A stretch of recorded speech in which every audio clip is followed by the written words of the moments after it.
আব্দুল্লাহ আপনি জানতেছেন, যদি গোপনে বারবার নারী কিংবা পুরুষ ব্যভিচার করে এবং সেই গুনার জন্য যদি গোপনেই আবার খালেস তওবা করে, তাহলে কি আল্লাহর কাছ থেকে ক্ষমা পাওয়ার আশা করা যাবে? আর যদি পরকাল দিবসে প্রমাণ থাকে, তাহলে কি তওবা করলে গুনাহ হবে কি না? আর যদি প্রকাশ্য দিবালোকে, লেখাটা ভেঙে গেছে, প্রকাশ্য দিবালোকে যদি প্রমাণ থাকে, তাহলে তওবা করলে গুনাহ হবে কিনা। দেখুন, ব্যভিচার যদি জীবনে হয়ে যায়, তাহলে তওবা যদি খালেস অন্তরে করে আর কখনো করবে না সে মানে প্রতিজ্ঞা করে, এবং জেনার যে অপশন আছে, দুয়ার আছে, সেখান থেকে অনেক দূরে সরে যায়, তাহলে এটা সম্পূর্ণ জায়েজ আছে।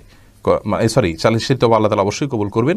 এবং প্রকাশ্যে দিবালোকে তওবা করুক আর গোপনে তওবা করুক, সব তওবাই আল্লাহর কাছে ক্ষমা চাইলে আল্লাহ তাআলা মাফ করবেন। এমন না যে আপনার প্রকাশ্যে করলে মাফ হবে না, গোপনে করলে মাফ হবে, বরং তওবা যদি করার মতো করেন, তওবা শব্দের অর্থ কিন্তু ফিরে আসা।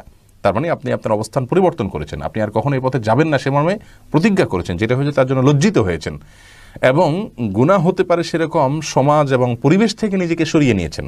এটাই তওবা। এরকম তওবা যদি আপনি করতে পারেন, আল্লাহ তাআলা সব ধরনের গুনাহই মাফ করেন, প্রকাশ্য অপ্রকাশ্য।